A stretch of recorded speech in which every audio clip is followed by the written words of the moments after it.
Баршаңызға сәлем.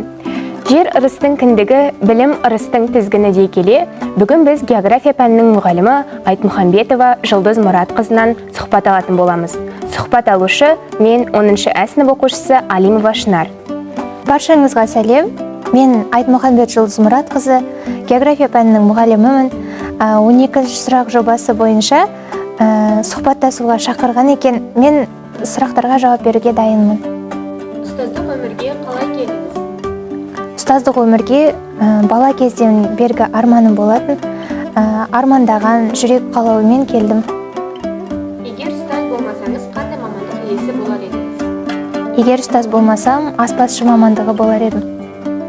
Өзіңіз жайлы қызықты 5 факт айтып кетсеңіз. Бірінші факт, көп балалы отбасынан шыққанмын. 9 бала үйімізде, әкем және анам бар.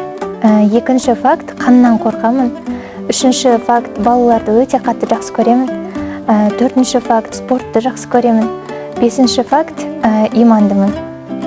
Ең алғаш біздің мектепке келген кезіңізде қандай сезімде болдыңыз? Мектеп оқушылары қандай алғашқы әсер қалдырды? Алғашқы мектепке келген кезім өте әсерлі болды. Мектепті, жаңа ұжымды, жаңа оқушылармен танысу барлығы да жаңа болды. Себебі Талдықорған қаласынан осы қыркүйек айына жақын ғана көшіп келдік. Әлі ешкімді танымаймын, барлығы да жаңадан жаңа параққа бастау алғандай болды. 15 жасар өзіңізге қандай сөздер айтар едіңіз?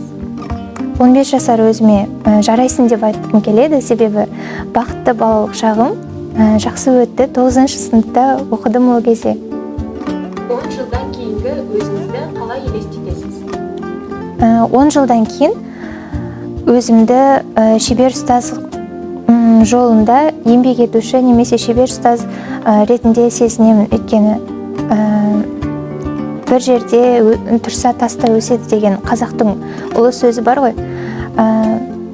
Сол шебер ұстаз жолында көп еңбек етіп, жақсы білім, сапалы білім беру үшін осы жолда жүремін деп ойлаймын.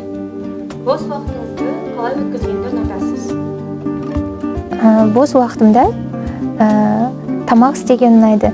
Аспазшы болғым келеді деп жаңа айтқан едім ғой. Екінші немесе тігінші болатын шығармын. Сіздің ең соңғы көрген фильміңіз? Ең соңғы көрген фильмім «Дети горы» деген фильм болатын. Өте әсерлі, психологиялық, өте ауыр фильм. Ол жерде ерекше балалар туралы айтылған, оларға деген махаббат сезімін оятады. Осы әлемге деген көзқарасты өзгертеді. Сіздің хоббиіңіз қандай? Менің хоббиім қолөнер. Қолөнермен айналысқанды ұнатамын. Киім тоқу, немесе моншақтарды тоқу, немесе көрпені, жастықтарды тігу қатты ұнайды. Оқушы болған кезіңізден ең есте қалған қызықты естелік? Оқушы кезімде есте қалған естеліктер өте көп, бірақ оның ішінде сол оқушы кезімде мен неге қызықсам, соны әкем соның жолында ашып отыратын. Мысалы, спортқа қатты қызықтым.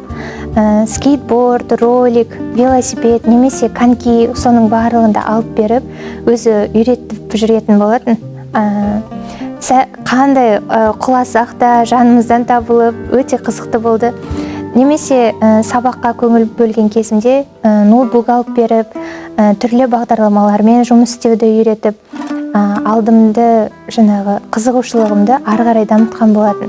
Немесе аспазшылыққа көңілім бұрылған кезде үйде блинница, духовка деген заттарды маған керекті құрал жабдықтарымның барлығында алып берген болатын. Өзіңіздің арманыңыздағы мінсіз күнді сипаттап берсеңіз? Менің арманымдағы мінсіз күн. Мен шебер ұстаз болғанды армандаймын. Балаларға жақсы білім алып, өзім жоғарғы білімді шебер ұстаз жолында еңбек етіп, жақсы білім алып, оқушыларға сапалы білім бергім келеді. Сіздің өмірлік ұстанымыңыз қандай? Өмірлік ұстанымым әрдайым еңбек ету, терең білім, отансүйгіштік және еңбекқорлық.